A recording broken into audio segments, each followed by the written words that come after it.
Voy a presentar mi informe desde aquí, porque son muchos los papeles que mostrar, los documentos que voy a comentar, y desde la TRI no se me facilitaría mucho mi publicación de informar. Vamos a comenzar con el asunto que está provocando mucha molestia entre todos nosotros.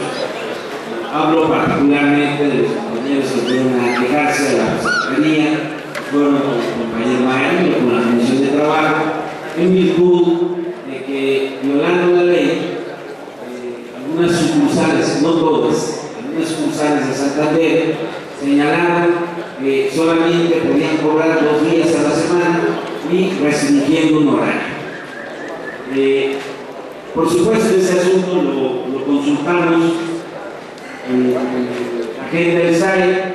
Hay que señalar que este problema no es nuevo, es parte de las iniciativas de algunos gerentes arribistas que buscan a toda costa aumentar la relación de sus derechohabientes bancarios en cada una de las sucursales. Están violando, por supuesto, lo que establece la ley. Ahorita estaba yo revisando lo que señala al respecto la ley del Banco de México, que es la reguladora, luego la ley para la transparencia y ordenamiento de los servicios financieros, la ley de protección y defensa de usuarios de servicios financieros, en fin, todas estas leyes. A mí me tocó discutir parte de este problema en la Cámara de Diputados. Tiene que ver con la opción que tiene cualquier usuario de los servicios bancarios de cobrar directamente en ventanilla o hacerlo mediante una plástico, mediante una tarjeta de crédito, una tarjeta de débito. Pero subrayo, es una opción. Por supuesto, las instituciones bancarias que permiten este tipo de presiones y de chantajes hacia nuestros compañeros jubilados están violando la ley. Lo que comentó nuestro compañero Mario es correcto. Vamos a ver este asunto de manera más pausada. Sabemos que no es una decisión que provenga del SAE. El SAE lo que hace es un depósito que inclusive lo hace desde el fin de semana. Ojo, hay compañeras, compañeros que me han comentado que mediante tarjeta de débito cobran desde el mismo sábado, no el lunes. Yo, por ejemplo, lo hago mediante tarjeta de débito hasta a partir del lunes, pero me ha tocado ver cómo la dispersión es inequitativa, porque tanto yo llego directamente a la ventanilla haciendo fila, los compañeros que no tienen tarjeta de débito tienen que acreditar previamente su personalidad mediante copia de la credencial de elector, etc. Pero aquí hay violación a la ley, y debo reconocer que es un asunto que no deriva del SAE, que hace la dispersión, sino que deriva de las políticas bancarias de estos entes que, vaya, ni siquiera son nacionales. No es por defender lo nacional, al final de cuentas, igual es explotado, es oprimido a capital nacional e internacional, pero todas esas instituciones, Santander, BBVA, etcétera, todo la porquería de bancos cobran altísimas comisiones y tratan de derivar la crisis financiera directamente sobre los que estamos más desamparados, que somos los trabajadores. Bueno, doy todos estos comentarios, compañeros, a propósito de varios compañeros que están aquí presentes. Creo que se va a hacer.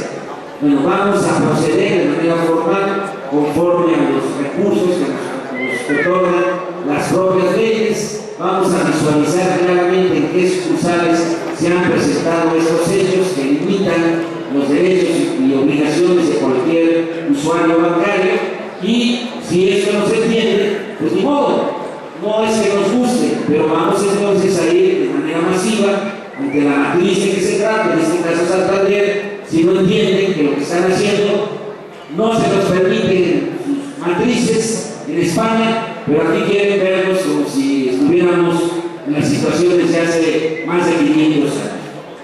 Esto es importante señalar. Ahora vamos a pasar al tema de la petición queja de la Comisión Interamericana de Derechos Humanos. Y me voy a auxiliar de un documento que nos ha entregado nuestro compañero Rodrigo Almazán de Agencias Foráneas. Es un documento bien elaborado que da cuenta de manera resumida y con comentarios al margen sobre el alcance de la queja que el día de mañana, según fuimos informados, a las 5 de la tarde, la comisión de nuestro sindicato, encabezada por su secretario general Martín Esparza, va a entregar de manera directa ante el señor Álvarez y Casa, que es el titular de la Comisión Interamericana de Derechos Humanos. Lo primero que quiero señalar al respecto es que esta queja, petición, que se hace de manera colectiva, pero de manera individual para salvar cualquier traba al respecto, está integrada por 5.042 formatos de jubilados y 13.153 formatos de compañeros de la resistencia. En total hacen más de 18.000, pero es importante subrayar, y es mi obligación para lo que voy a decir a continuación, resaltar que en el caso de los compañeros jubilados, que somos alrededor de 21.000, los 5.042 formatos de queja-petición ante la Comisión Interamericana de Derechos Humanos apenas representa un 24%. Tomen nota, porque aquí tenemos un trabajo a realizar. Y en el caso de los compañeros activos en resistencia, los 13.153 representan el 79% del universo total que hemos manejado de 16.599 compañeros que no se han liquidado. Por supuesto, es favorable el porcentaje en lo que hace a los compañeros de la resistencia, pero yo no me quedo con eso. Y por supuesto, menos me quedo con el hecho de que solamente un 24% de los jubilados, 5.042, poco más de 21.000 jubilados alineados al Sindicato Mexicano de Electricistas, solamente un 24% ha firmado el formato. Por supuesto, esta parte del proceso está agotada, pero cuando comentamos este asunto, revisando por supuesto el estatuto y el reglamento de la Comisión Interamericana de los Derechos Humanos, encontramos que es factible continuar obteniendo las firmas y los datos de los más de 15.000 jubilados que nos faltan y de los un poco más de 3.000 compañeros de la resistencia que nos faltan. ¿Por qué digo esto? Porque aunque este primer paso de la queja será entregado el día de mañana con todos los documentos y la versión digital que llevan nuestros compañeros encabezados por nuestro secretario general, de acuerdo a lo que el propio estatuto y reglamento de la Interamericana de Derechos Humanos reconoce, se cuenta con un plazo de 6 meses a partir de la fecha en que queda firme y se agota la instancia nacional. La fecha, como sabemos, que es el 30 de enero de este año, y por ende tenemos de aquí al 30 de julio, conforme a estas reglas, donde se pueden ejercer esos derechos, porque lo que podamos hacer después del 30 de julio ya no causa sentencia, no obra, y por supuesto tendría que ser rechazado por el interno. Estoy diciendo que vamos a continuar, particularmente en el caso del grupo de jubilados, haciendo el esfuerzo para avanzar de esas 5.042, por lo menos al límite histórico que hemos alcanzado a lo largo de los más de 3 años y meses de la resistencia del SME, que anda por ahí de 11.000. Entonces, es una meta, depende mucho de nosotros, depende de un servidor, depende de la Comisión de Trabajo, de nuestro compañero representante propietario principal, depende mucho del resto de los 115 propietarios y suplentes, y depende mucho de todos nosotros. No podemos dejar que una situación como esta se asiente, porque va a obrar en contra de nosotros, como más adelantito lo voy a explicar abordando el tema de los llamados pasivos laborales. Ahora, ¿qué tenemos a favor?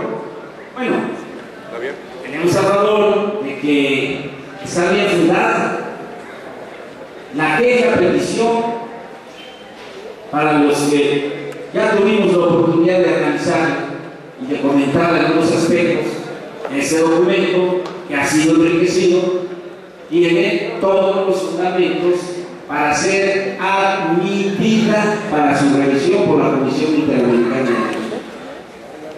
¿Cuál es el procedimiento que nos comenta nuestro compañero Rodrigo Almazán en este documento que puede ser consultado en internet?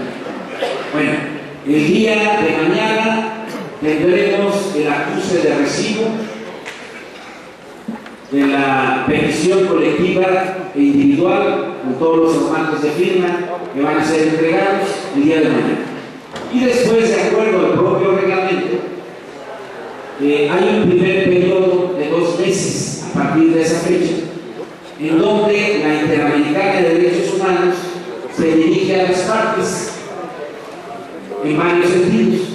En el caso que nos interesa, se dirige al titular del Estado mexicano. El Estado mexicano es, como parte de los Estados miembros de la Organización de los Estados Americanos, la OEA, es un ente jurídico con personalidad a nivel mundial, reconocido en la OEA y, por supuesto, reconocido en la ONU. Todo esto es relevante desde el punto de vista de lo que estamos comentando. Pero el Estado mexicano, para que mejor se entienda, son el conjunto de las instituciones que lo forman conforme a sí mismo se define el Estado mexicano, y en el caso de nuestra Constitución, el Estado mexicano es un Estado federal, es un Estado que descansa en la división de poderes, legislativo, ejecutivo y judicial.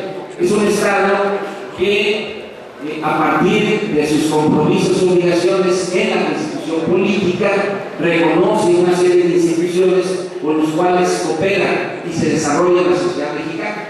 Y ya de manera más específica, quien asume esa representación fáctica del Estado mexicano es el titular del Poder Ejecutivo, lo que normalmente llamamos gobierno, aunque en algunas ocasiones la teoría política señala que el gobierno no solamente es el Ejecutivo federal. Bueno, el Estado mexicano, a través del titular del Ejecutivo federal, en este caso el presidente Enrique Peña Nieto, a partir del día de mañana, escuchen compañeros, porque por eso luego hay dudas al respecto.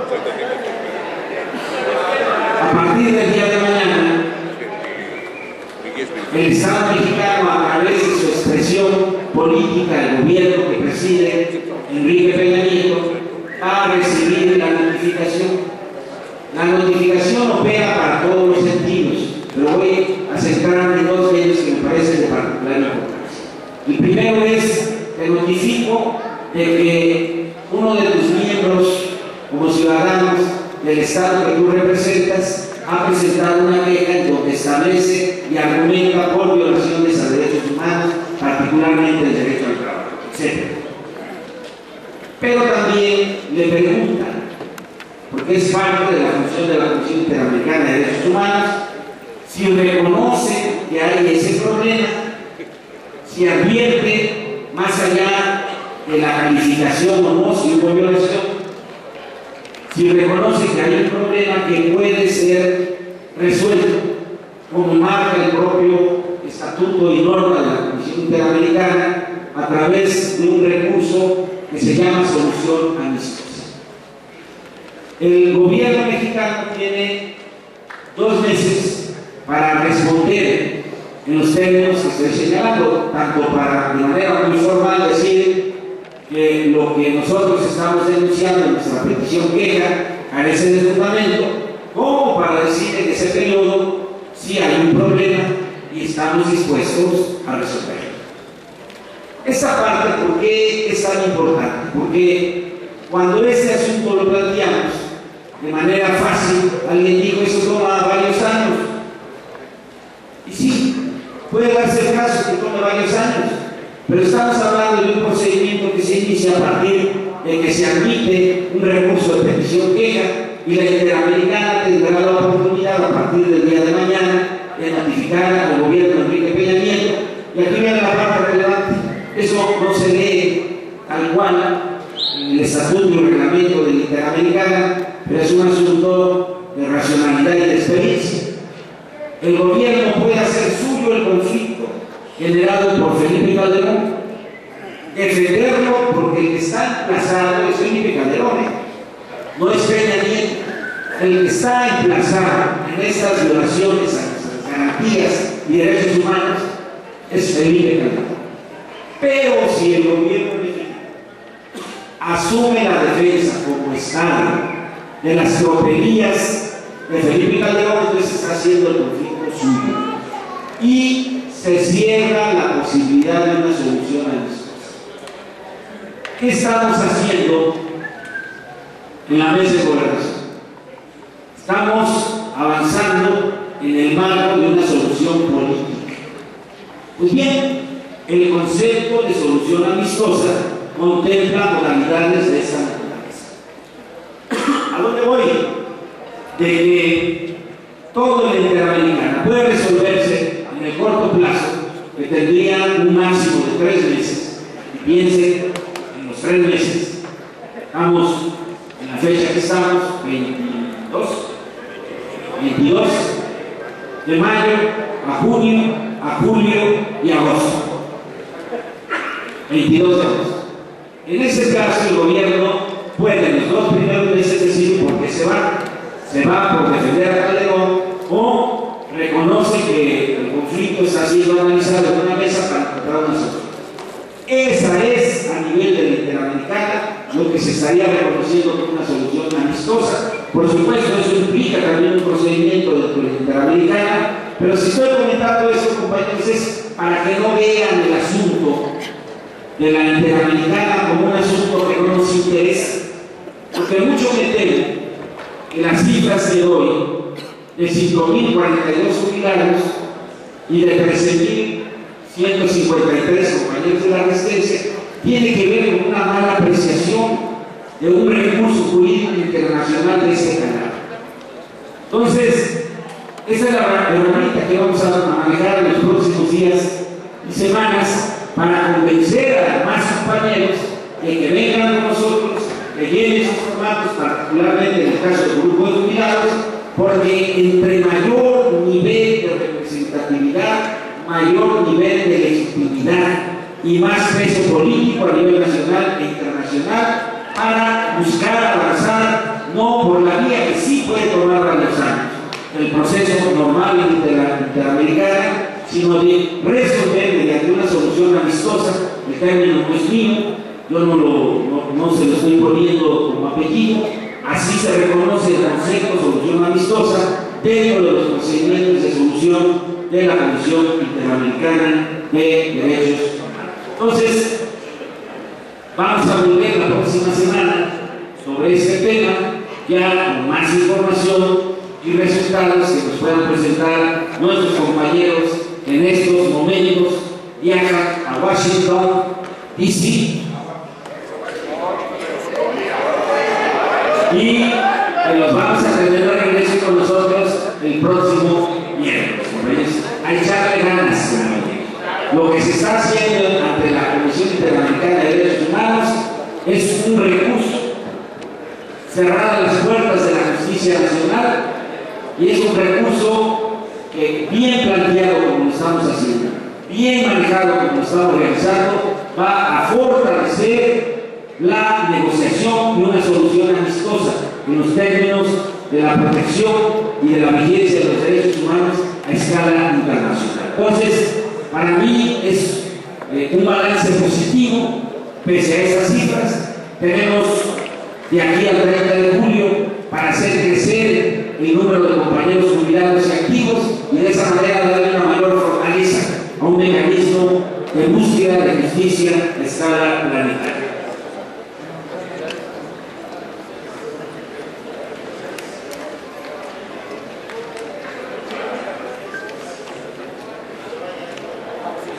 Entre otras cosas, este tipo de monches de documento pedí por quedarme aquí, no irme allá. Tiene que ver con el asunto de lo que estamos esperando se dé ya en fecha próxima, el asunto de los compañeros, algunos miles que alcancen a jubilarse. Ya hemos abordado el tema desde el ángulo del contrato colectivo en cuanto a los 7 requisitos. Lo que se entregó a la Secretaría de Gobernación a partir de una declaración que hizo su titular de la Secretaría de Trabajo y Previsión Social, Navarrete Villa, lo que se entregó fue un primer listado para sentar las bases de una negociación. Tenemos ya una respuesta positiva que se nos dio el pasado 9 de mayo y lo que está pendiente es saber con qué fecha se hace el corte. Lo voy a detener aquí tantito porque eso ha generado unas dudas. Lo han comentado allá afuera, han ido a la oficina, etc. Tenemos un tiempo de servicio acumulado de todos los compañeros en la resistencia. Tenemos ese tiempo de servicio acumulado al 31 de diciembre de 2009. Por ahí no hay problema. El problema es con qué fecha se va a hacer el corte para sumar el tiempo transcurrido del 10 de octubre a la fecha del corte. Este documento se entregó el año pasado, pero la fecha con la que nos dice Gobernación que aceptan es la del 9 de mayo, pero ahí no se habló de la fecha de corte.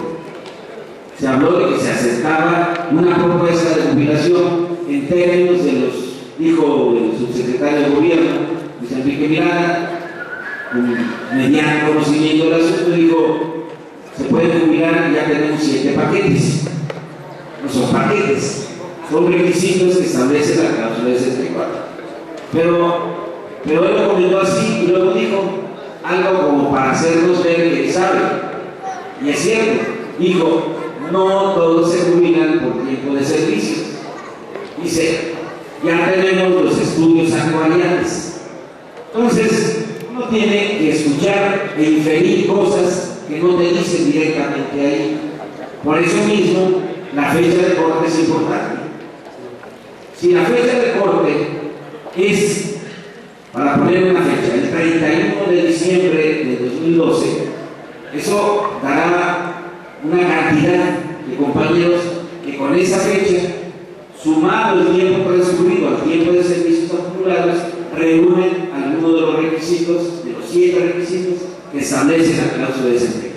Pero por supuesto, si se reconoce hasta el 9 de mayo, serán un poco más de compañeros que puedan alcanzar una jubilación conforme a lo que establece nuestro contrato colectivo de trabajo. Y aquí viene la parte relevante. En el caso de la Secretaría de Jubilados,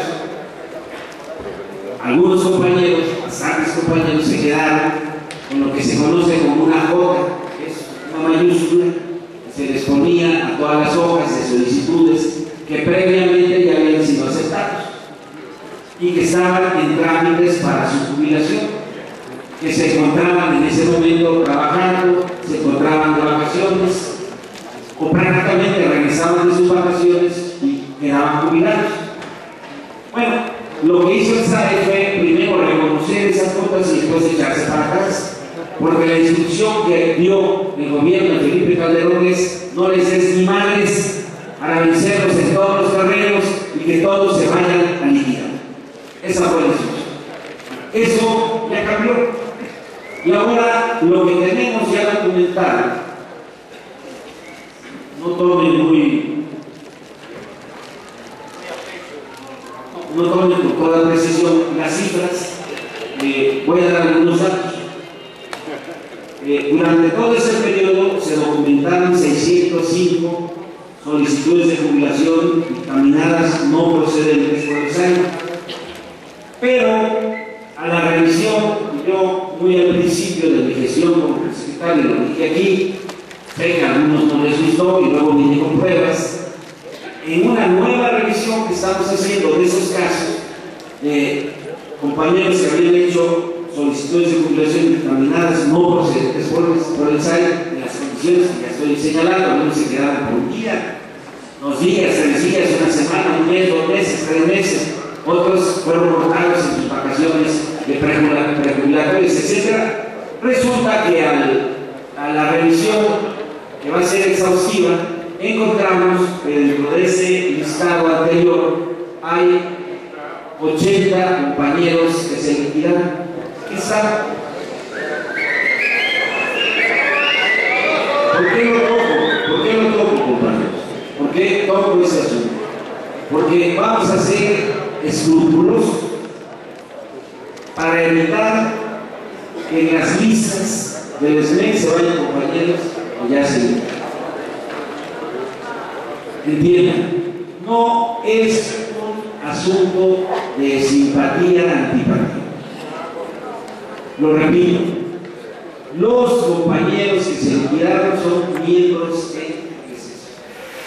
Pero, conforme al contrato colectivo de trabajo, si tú te liquidaste bajo el engaño de la renuncia voluntaria a tus derechos, perdiste el derecho básico, en este caso que es el derecho a la jubilación. Para que quede más claro todavía, para que quede más claro, porque no es un asunto ni de hígado ni de simpatía, para que me entiendan mejor. Con mi familia hay compañeros o compañeras liquidadas, y somos familia. Lo que no estoy inventando ni diciendo nada nuevo, pero no es fácil hablar de eso. Por diversas razones se liquidaron, y no es un asunto de sentimiento frente a ellos o de rencor y malestar. El rencor va contra los que, además de dar ese paso, se pusieron en contra de nosotros, prestándose al espionaje, prestándose a la traición.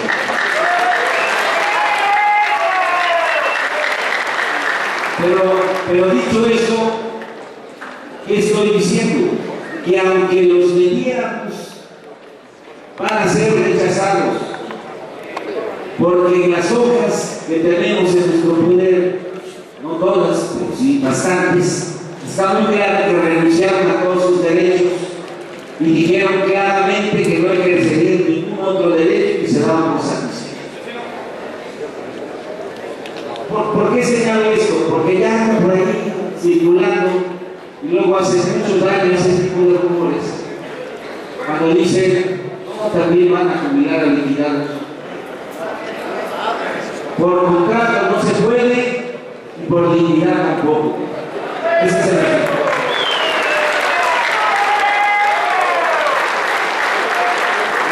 Me traje los formatos para que vean el volumen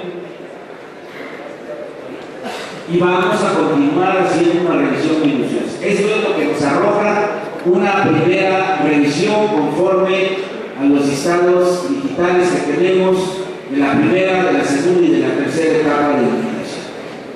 Sé, no tengo el documento, que en el periodo que va del 30 de enero a la fecha, algunos compañeros se desanimaron por el fallo adverso de la Suprema Corte y se fueron a formar para la liquidación.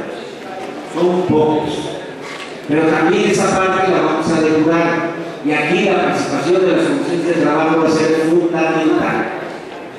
¿Por qué? Porque cada repre, incluida la Comisión de Trabajo de Jubilados, que cuando hicimos el primer depurado dijeron todos esos ya están, y pasaron, hicimos el descuente de todos los compañeros que en aquella época fungían como una jota y que en ese lapso, estoy hablando de hace 2 años, ¿sí?, estaban en condición de cuota, pero en ese transcurso se liquidaron. Entonces, los liquidados no pueden ir. Es muy importante socializar la información, porque vamos a operar en estricto apego al contrato colectivo de trabajo.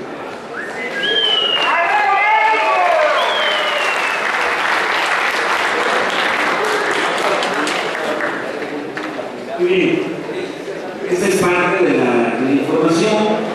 Lo que les estamos pidiendo a nuestros compañeros representantes, y he invitado a algunos a que se den una vuelta aquí, parece que es un espacio sindical el más adecuado, tanto no podamos tener ya la fecha de corte, podemos avanzar en el tiempo. Todos aquellos compañeros que en los escalafones, que cada uno de los grupos departamentales, secciones, etcétera, etcétera, las comisiones de trabajo que dejaron sus escalafones actualizados al 31 de diciembre del 2009, pueden comenzar a hacer un primer conteo considerando el tiempo transcurrido. Eso es muy importante. Y también revisando las condiciones documentales de los compañeros que se encuentren en una condición próxima a una jubilación. Con eso le podemos avanzar.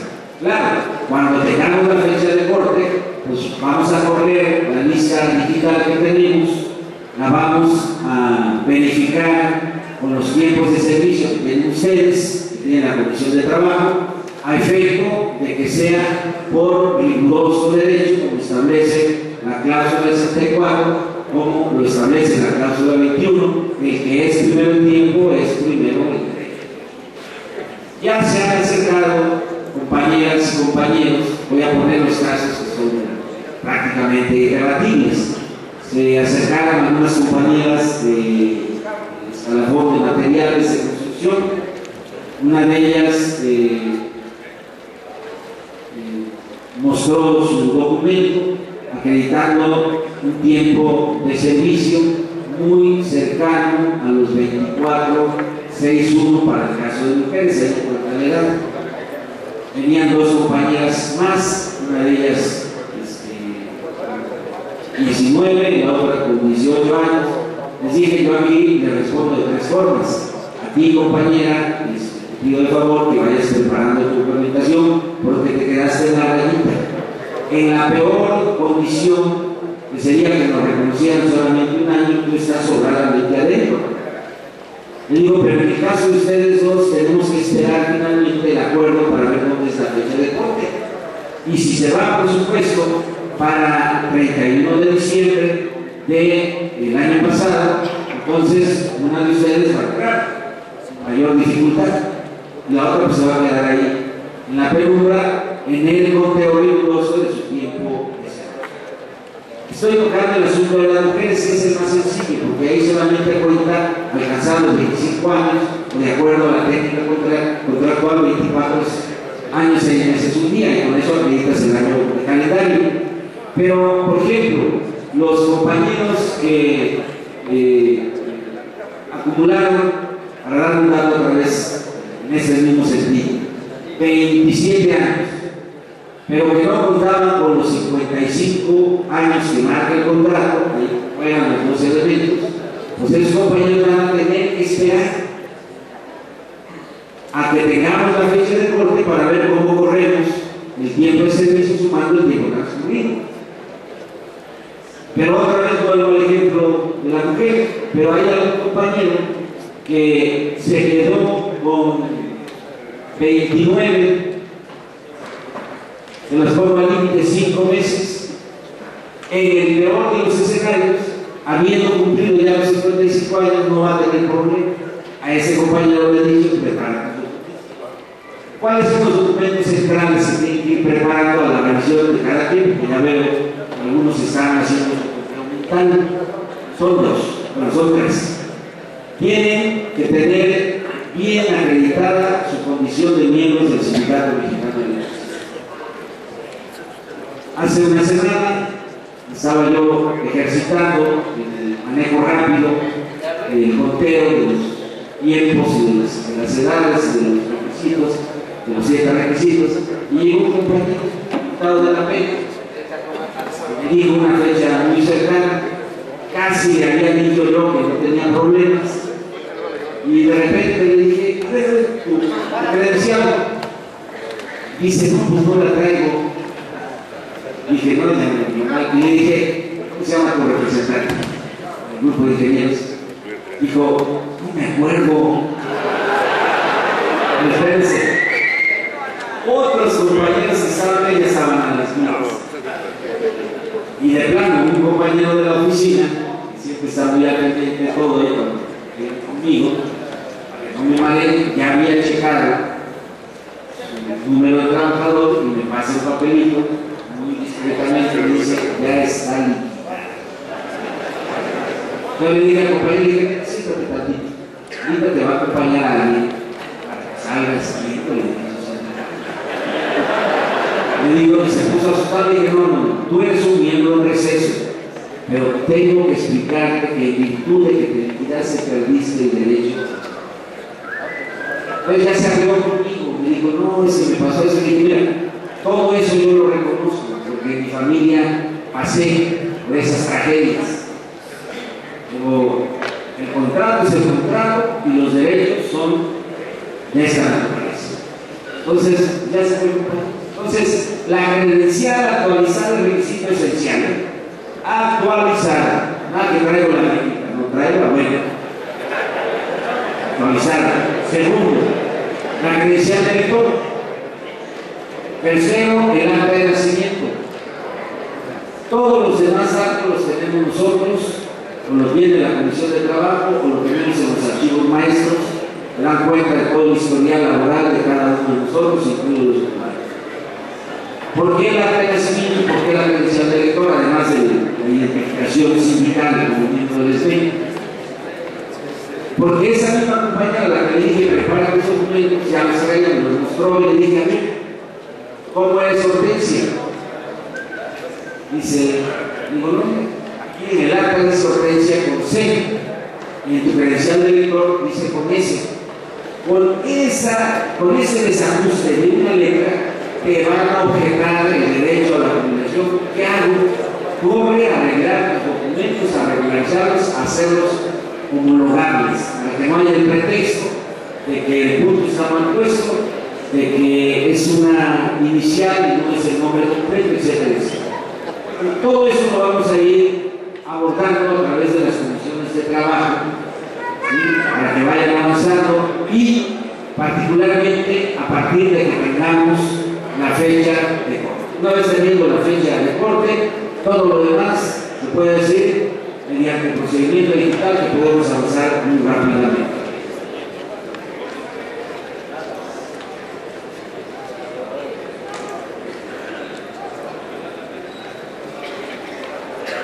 Ahora, si me permiten, aunque sé que este es el tema más relevante para muchos de nosotros, quiero tocar un asunto que también es el contexto de en qué condiciones estamos.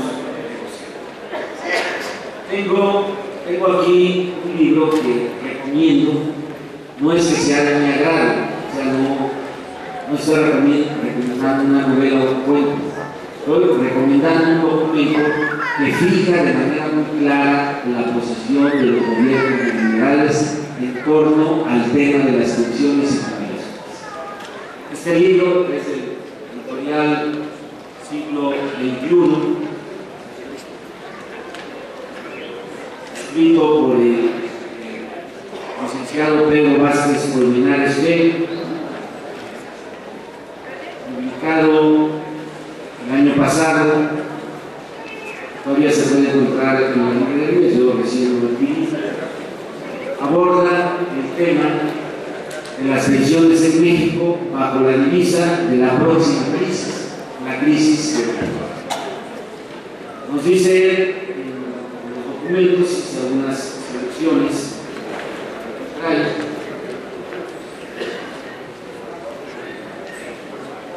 nos señalan que para el caso de las pensiones y jubilaciones a nivel nacional, considerando los pasivos de Pemex, pasivos laborales, Comisión Federal de Electricidad, de Luz y Fuerza del Centro, de la Banca de Desarrollo, de Ferronalis, del Instituto Mexicano del Seguro Social en cuanto a patrón, del ISSSTE en cuanto a asegurador, de entidades federativas y de universidades públicas, señalan que existe un monto de 14 billones. B, es bueno, 14 billones 356 mil millones de pesos en el 2010 Dice que no son todos, pero sí las partes más importantes, y nos da un dato espeluznante. Nos dice que esos 14 millones, con B, 356,000 millones de pesos, representan el 104.2% del Producto Interno Bruto del 2010. De ese tamaño está visualizando el tema de los pasivos.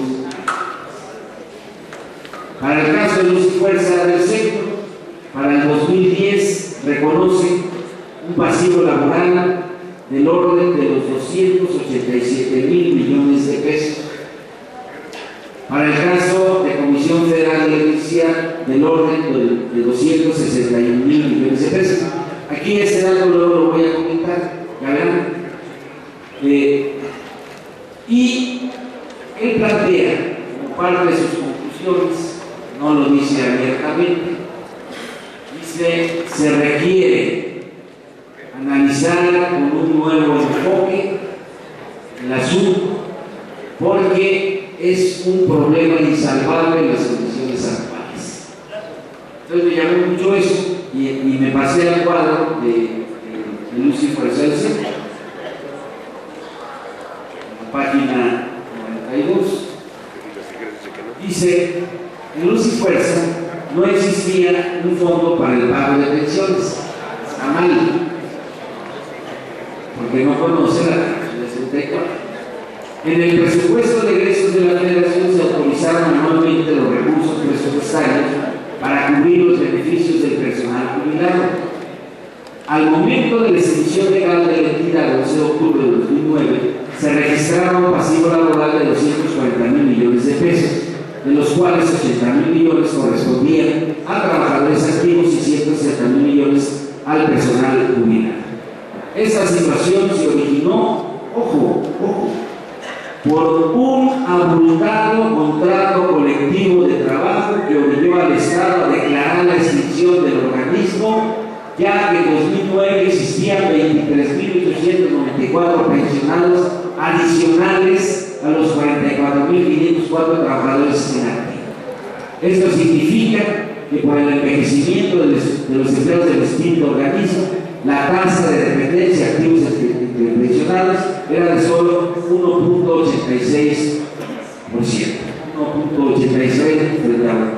El gasto pensionado en el 2011 fue del orden de los 13,708 millones de pesos, 54.8 más que lo acordado en el 2006, a pesar de que el número de jubilados creció en 3.7 en el mismo periodo. Y me manda al cuadro 4, no lo voy a poner. Los pasivos pensionarios de Luz y Fuerza están a cargo del gobierno federal vía recursos presupuestales asignados al Servicio de Administración y Enajenación de Bienes, órgano encargado de la liquidación de Luz y Fuerza. Se estima que su gasto tenderá a ser descendente en los próximos años en virtud de no contar con trabajadores activos. Al 31 de diciembre de 2010, el pasivo actuarial de pensiones que heredó Luz y Fuerza con costo fiscal a la sociedad ascendía a 287,263 millones de pesos. Esta es la versión oficial de un problema que reconocen es mayúsculo porque está representando para el 2010 más del 104% del Producto Interno Bruto de ese año. Y eso es lo que están opinando de nosotros. Pero es más interesante ver qué opinan de la Comisión Federal de Electricidad y entrar al tema. Dice: la CFE tiene establecido planes de beneficio para los empleados al término de la relación laboral y por retiro por causas distintas a reestructuración.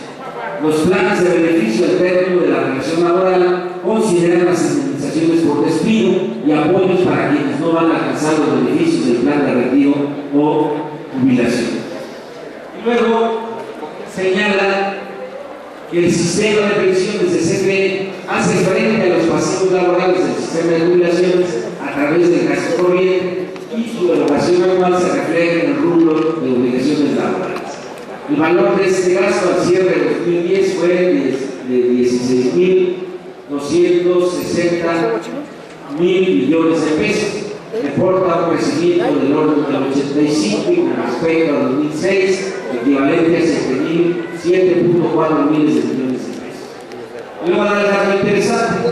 Dice, el 18 de agosto de 2008 la CFE y el Sindicato Único de Trabajadores Electricistas de la República Mexicana firmaron un convenio sobre el nuevo régimen de jubilaciones para los trabajadores que se incorporen a la comisión a partir del 19 de agosto de 2008. Esa es la reestructuración a la que alude. Y dejo esta parte aquí y me voy a lo que establece la cláusula 69 del contrato colectivo de trabajo de CFE Super, que se llama jubilaciones, que tiene un enorme parecido a nuestra cláusula 64, salvo algunos pequeños detalles que vamos a ver. Dice, los trabajadores que sean titulares de una plaza con anterioridad al 18 de agosto de 2008, así como aquellos trabajadores temporales en la CFE les reconocen una antigüedad anterior al 18 de agosto, tendrán derecho a una jubilación conforme a lo siguiente. Cualquier trabajador por conducto de SUTEP podrá solicitar y obtener su jubilación con el 100% del salario de impuestos que sean titulares, siempre y cuando haya cumplido 25 años de servicio, 55 años de edad o 30 años de servicio sin límite de edad. Las mujeres de 25 años de servicio sin límite de edad y los trabajadores que hubieran laborado durante 15 años de trabajo en líneas vivas organizadas, entendiéndose como tal en las que se precisa en el inciso W de la cláusula 3 de definiciones de este contrato a cumplir 28 años de servicio sin límite de edad. Bueno, toda esa parte viene de nuestro contrato. Todo lo que en porcentaje se maneja, ellos lo fueron obteniendo simplemente estirando la mano. Me tocaba ver ese contrato, como después de una revisión dura de parte de nosotros, entraba Rodríguez Alcaide muy sonriente y salía con lo mismo que le habían dado al Sindicato Mexicano de la Empresa. Ellos nunca pelearon por la jubilación, ellos nunca pelearon por la jubilación en riesgo eléctrico, ellos solamente extendieron la mano. Pero a raíz de esta reforma contractual del 2008, de agosto de 2008, sale lo que se llama como el apartado segundo de la cláusula de jubilación, que es la 69. Dice, los trabajadores de la nueva generación son los que ingresen a prestar sus servicios en CFE a partir del 18 de agosto de 2008 o a los que la comisión le reconozca su antigüedad a partir de esa fecha, quienes tendrán derecho a la jubilación conforme a lo siguiente. Pongan la atención. Les será aplicable el nuevo sistema de jubilaciones con las aportaciones que se establecen en este apartado, más el interés general, con el que podrán ejercer su derecho para el retiro, quedando el tiempo de servicio de la siguiente manera. Hombres, 30 años de servicio y 60 años de edad. Ya borraron los 55. O 35 años de servicio sin límite de edad. Y para el caso de las mujeres, 30 años de servicio sin límite de edad. Es decir, incrementaron el tiempo de servicio en regla general en 5 años e incrementaron la edad para la jubilación de 55 a 60 años. Pero miren, al final de cuentas son años, al final de cuentas son años. Pero ¿cómo lo van a hacer? Dice, la CFE y los trabajadores realizarán las aportaciones que a cada uno les corresponda de conformidad con el régimen obligatorio previsto por la Ley del Seguro Social. Con independencia de ese aporte, la CFE y los propios trabajadores realizarán aportaciones obligatorias al fondo de jubilación equivalentes a un 12.5 del salario base de integración, correspondiéndole a CFE el 7.5 y al trabajador el 5%. Con todo ello, se estaría integrando un fondo de reserva en los términos que establece el sistema de ahorro para el retiro. Dicho de otra forma, ahí en el caso de CFE, como en el caso de Petróleos Mexicanos, han avanzado los procesos de privatización de las pensiones y de los pasivos. Y es muy importante no perder de vista esta visión, compañeros, porque lo peor que en el curso de una negociación que permita las jubilaciones, y nuestra reinserción laboral es ver el océano privatizador en el que nos estamos moviendo, particularmente al que en determinado momento hubiera operado como patrón sustituto. Entonces, esta información es extremadamente relevante que la sepamos todos, pero particularmente los jubilados que piensan que como les cae su catorcena, no hay problema y que tienen garantizada su jubilación de por vida.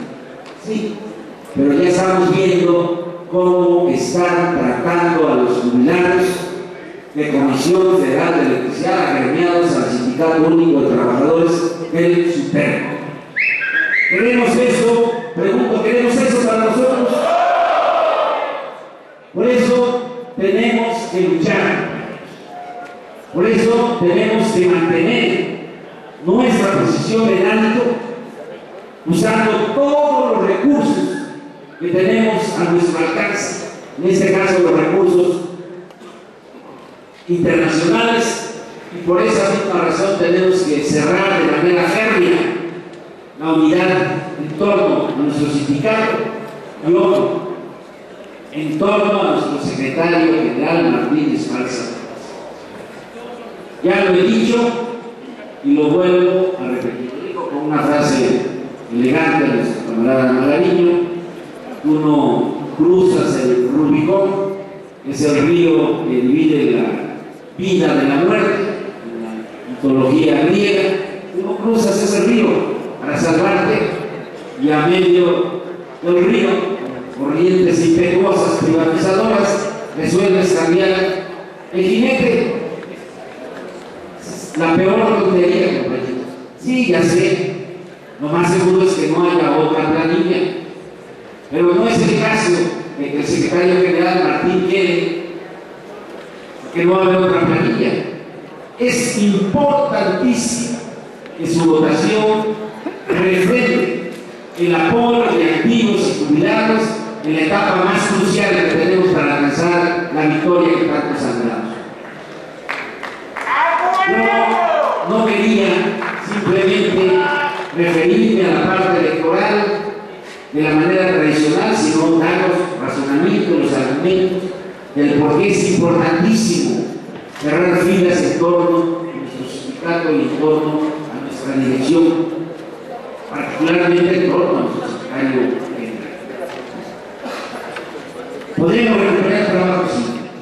Tal vez no sea en las mejores condiciones por todo lo que he venido analizando, y esta última parte que no había yo abordado en otros momentos y que voy a abordar de manera más pausada en las siguientes reuniones.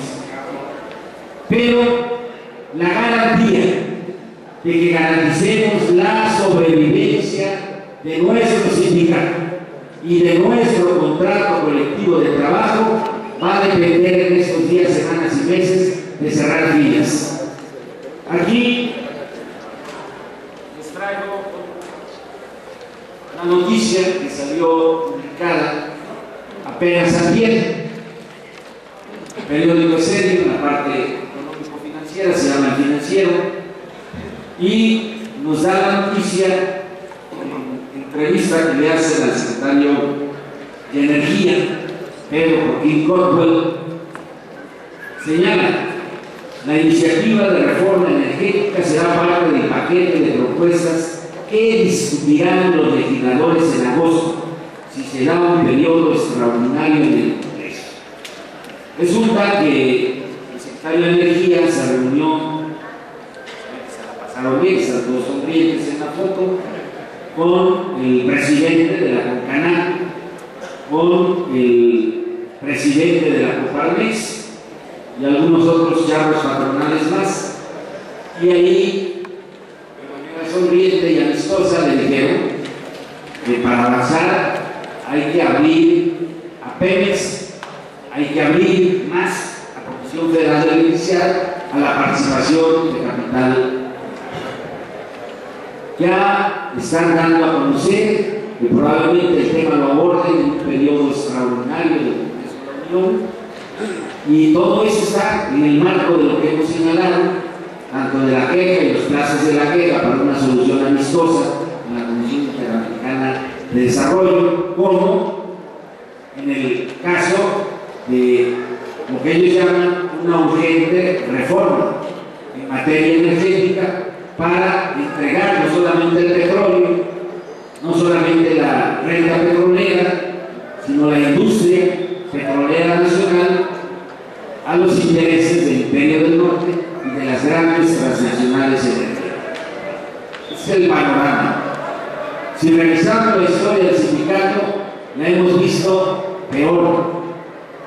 Y es muy importante tener claro el horizonte para saber cómo tenemos que movernos en una coyuntura muy complicada y con muchos arrecifes privatizados. Yo no me contento simplemente en reconocer la autoridad, el valor, el coraje de nuestro secretario general, sino digo, voy a votar por él porque ha demostrado estar a la altura de las circunstancias y mediante ese voto voy a fortalecer la capacidad de negociación en este tramo final de la heroica lucha del Sindicato Mexicano de Electricistas. Y porque sé que estamos monitoreados, sé que envían modernos implementos tecnológicos nuestros enemigos a tomar nota de lo que se dice, particularmente ahorita que nuestro secretario general va volando rumbo a Washington, D.C. Y entonces, para que se escuche bien